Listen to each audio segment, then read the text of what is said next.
Hello, I'm Cara Williams. All over the world, I play pipe organs for a living. I love it. I meet great concert organists. Now, as I meet them, I'd like you to meet them too. Here's the bench, and here's me. There's not always a bench that's a metaphor. Here we go. That's stupid. This is kind of fun.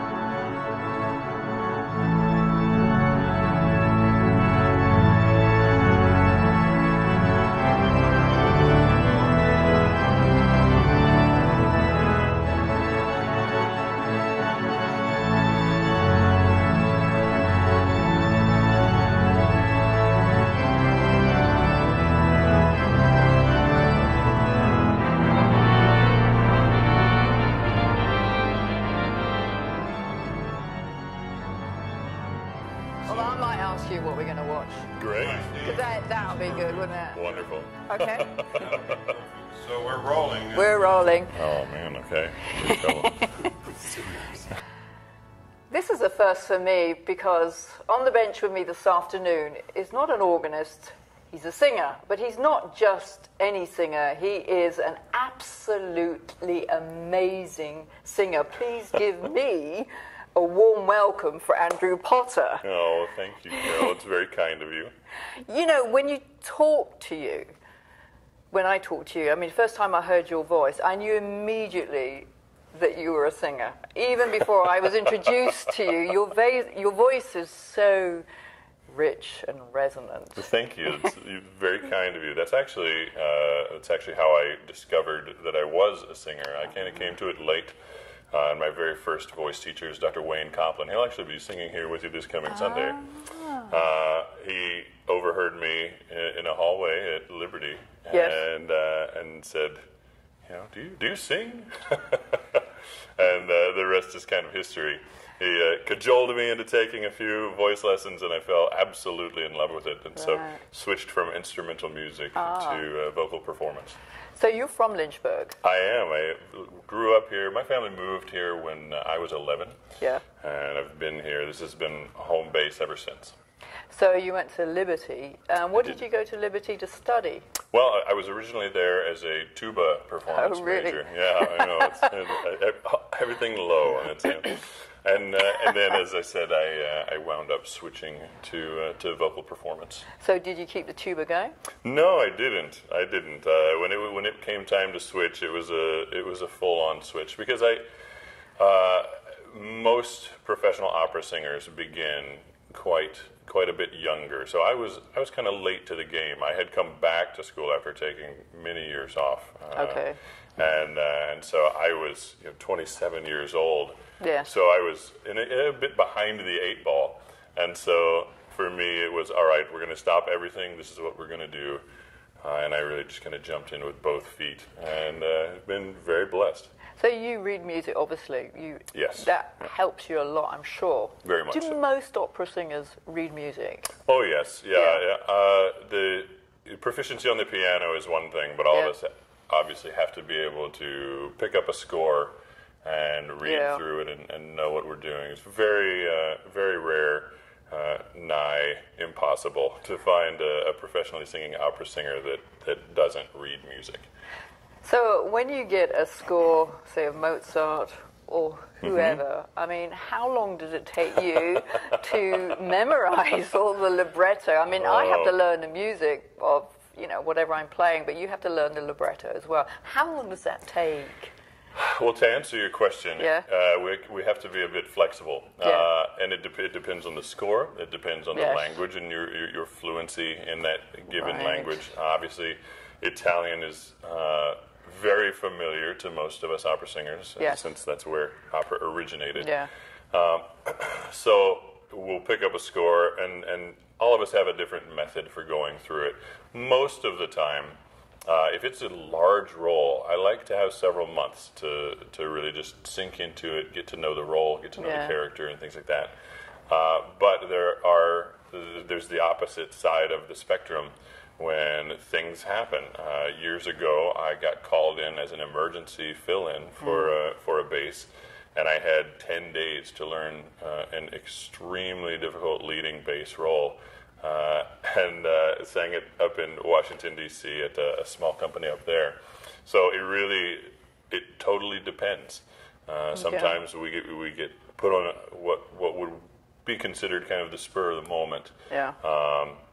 And as you get more known and as you have roles that often you do a lot, most of the time those phone calls come for roles that you do quite a bit. Yes. But that particular instance, I had never done it, and I said, well, let's give it a shot. And I got the opportunity to actually study the role with world-renowned bass Francois Lou, who is now, let's see, where is it? Sweden, I believe. He's moved back to Sweden. But it was an incredible experience, very challenging, and that's definitely the fastest, most difficult thing that I've ever had to learn. So ideally, we have several months of lead time to get to know our role and get to know the score.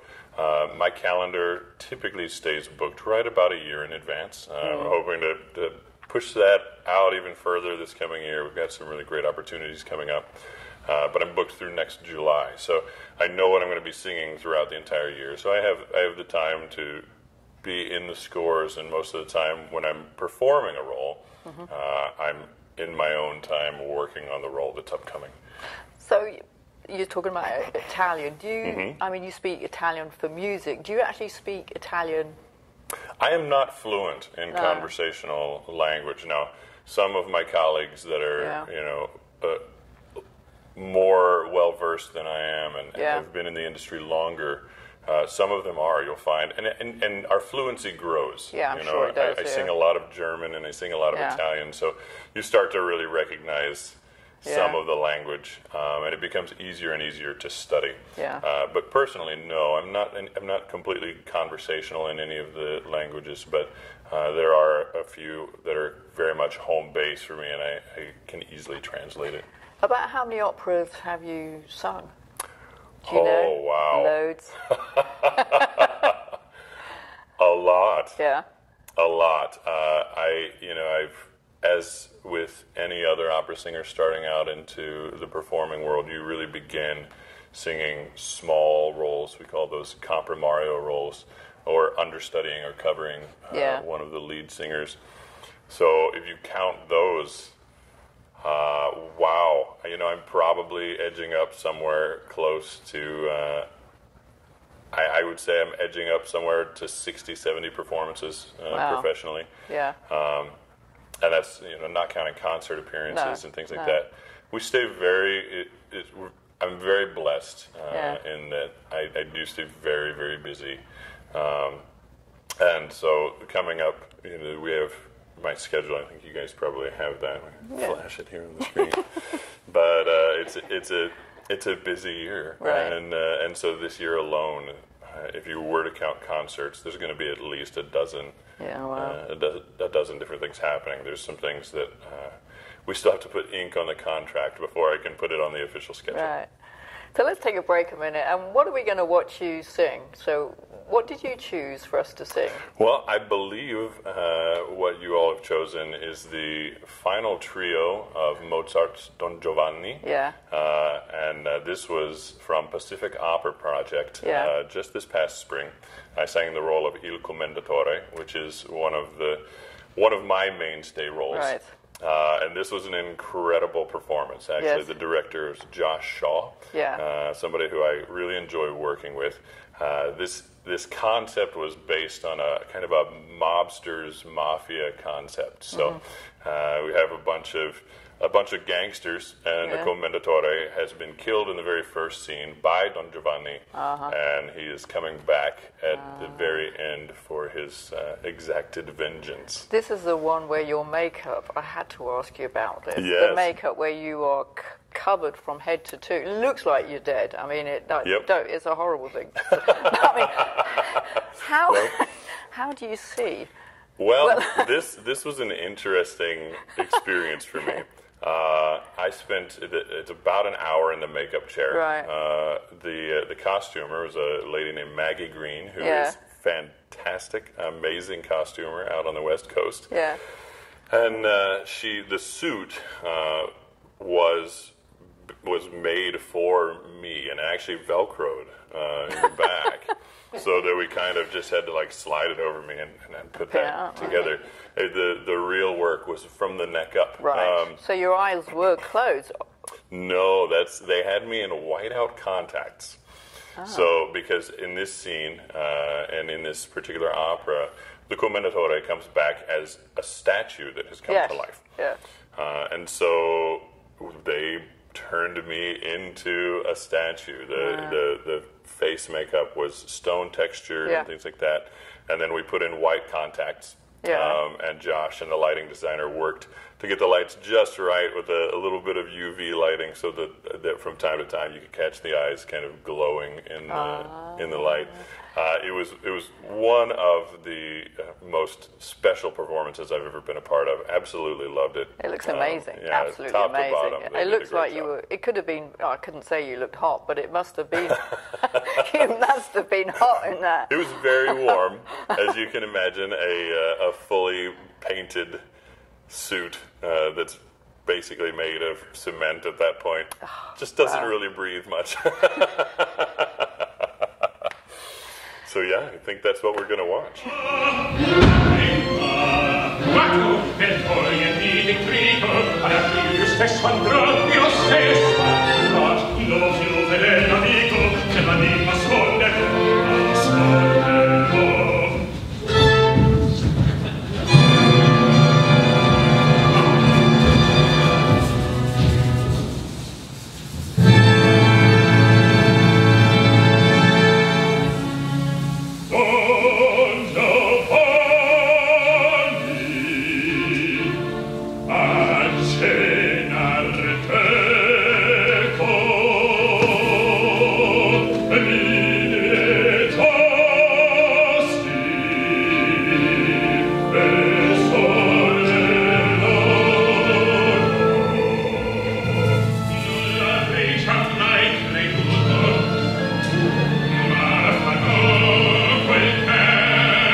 Wow.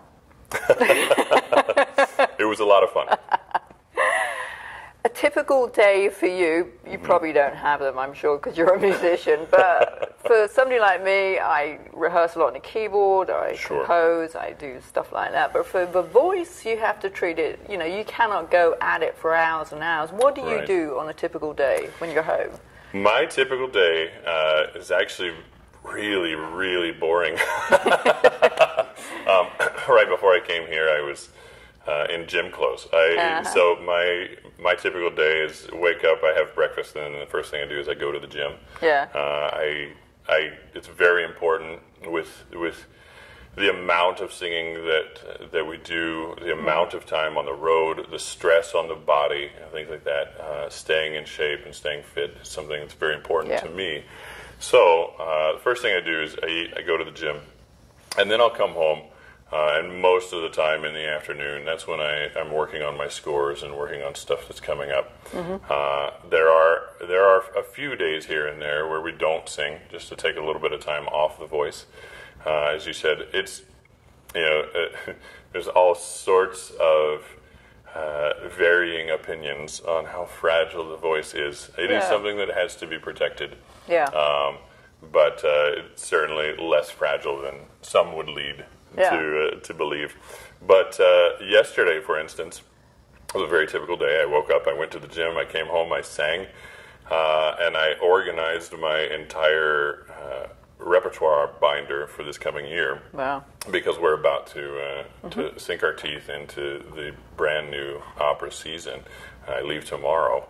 And so I spent all my time organizing that binder so that when I go to an audition or when I go to a coaching, I can just pull out my music and be ready to go. And that's really it. Other than that, you know, if I have some downtime, I love to spend time outdoors. Rock climbing, mountain climbing is another one of my hobbies. But that's a typical day. It's really just taking care of the body, taking care of It's the true. voice. I work out a lot too. Yeah, I think it's good for the brain. Absolutely. Just to do something completely different.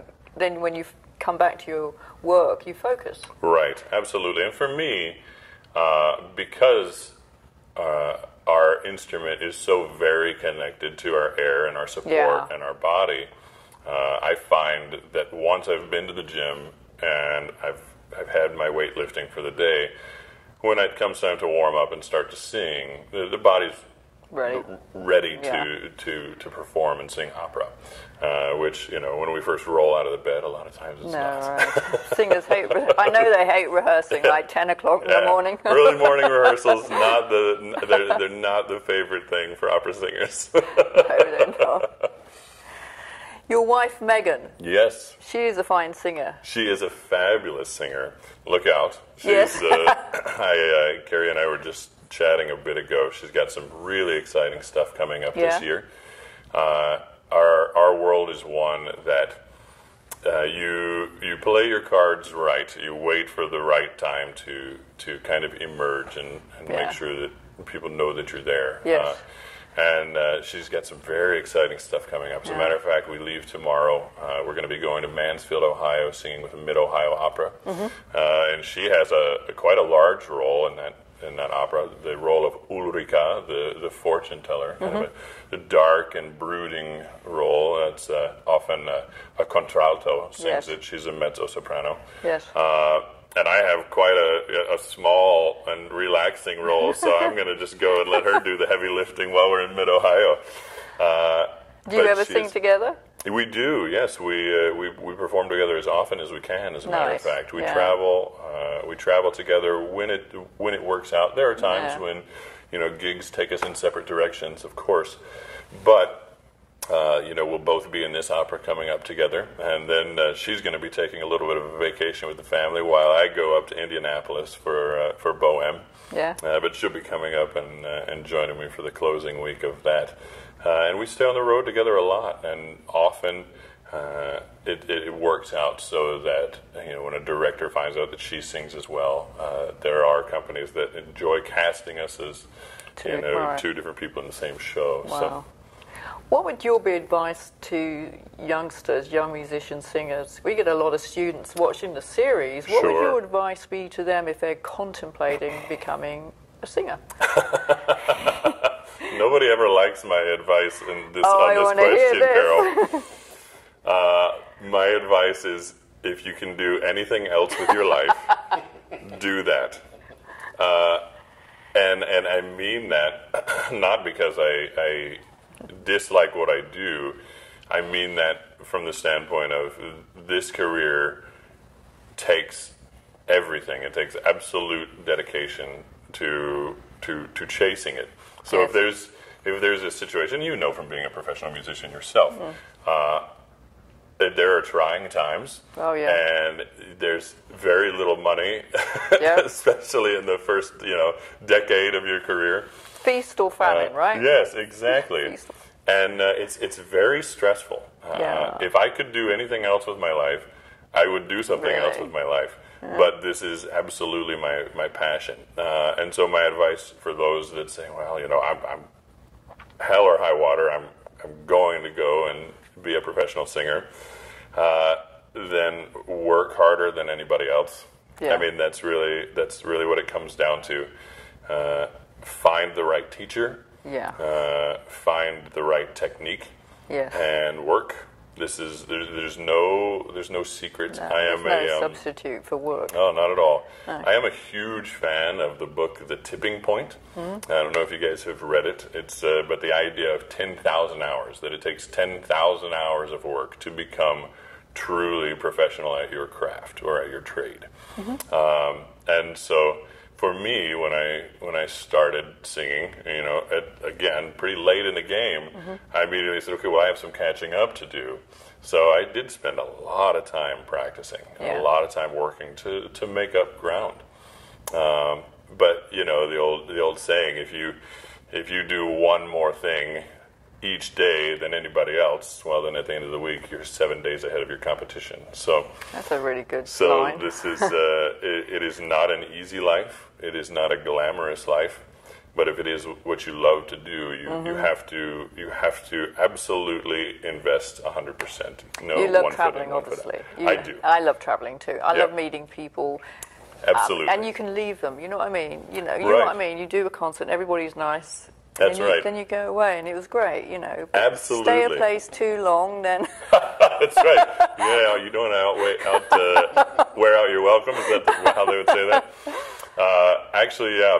One of my dearest friends and mentors, and a coach of mine who now lives in Iceland, told me once. He said, you know, as an opera singer, you're a comet, not a star. So you fly by, and people are like, oh wow, that's really cool. But when they look up in the night sky, you know, and then in a couple of nights, you're not going to be there. You're not the North Star, and that is very much our life. And it's really an interesting dynamic because I have friends all over the world. You know, people who I would count as friends. But there are times as well when it becomes rather lonely that way, because instead of being in one geographical location and having a certain tight-knit group of friends that you can go see every Thursday evening. But you're never around every Thursday Exactly. evening. No, I know, Right, I know. yeah. But a real friend is somebody you can connect with and you haven't seen for years. Exactly. And you can pick up as if you'd had tea with them yesterday. That's right. And Yeah. so oftentimes you'll see on Facebook, if you follow any opera singers, and on their personal timelines, often will put out something like for instance, tomorrow I'll be in Cincinnati for a couple of days. So I'll probably put on Facebook, hey guys, I'm going to Cincinnati. Anybody around? Yeah. You know? And to reconnect, because truly we do have friends scattered I know. all over the map. Yeah, I hated school really, but I loved going to the Royal Academy because we were all the same sort. You know what I mean, there's something about us that we get on well together, and we are strange, I think, as a being, because Absolutely. we are focused. That's right. We don't like wasting time. We don't like time wasters, That's and we correct. love our craft. Absolutely, and Yeah. that's why I think it's not for everybody. No, it's not. You know, there's to be able to have your craft be Yes. enough. Yes. You know, and the people who want to stay very close to you stay very close, but then the rest is just it kind of falls away, and it becomes very much your craft becomes very predominant in your life. Yes. And I wouldn't trade it for anything. But I do know people who thought, yeah, I want to do this, and then a few years in, they said, yeah, this is. I know. I kind of want to go back to a little more of a domestic lifestyle, Yeah, and I know. so it just really just depends on each Yes, different you've got to be person. obsessed with it, haven't Yes, you? yes. Obsessed. That's right. It's a good word for it. Andrew, it has been great chatting with you, and I have enjoyed playing for you Oh, a it's number of been a times blast. now. It really, you have a magical voice. Thank you, And Carol. I am looking forward to hearing Megan sing too, and Oh, play for her. you will very much enjoy it, and I believe we have a fundraiser coming up in December? Yes. yeah. So Yes, should we we tell do. people about that? Is that something we should promote? Sure. December the 2nd, here in Court Street United Methodist 218. Church, 280. Probably 2 or 3 o'clock in the afternoon. More details to follow. You will hear this magical voice and his wife, I am hoping. Yes, please come out. We're going to have a great time and sing a lot of beautiful music. Thank you. Thank you, Carol. That was great. I enjoyed that. Wunderbar. Wunderbar. That's it. Well, that was easy. I do that. I really do. I listen.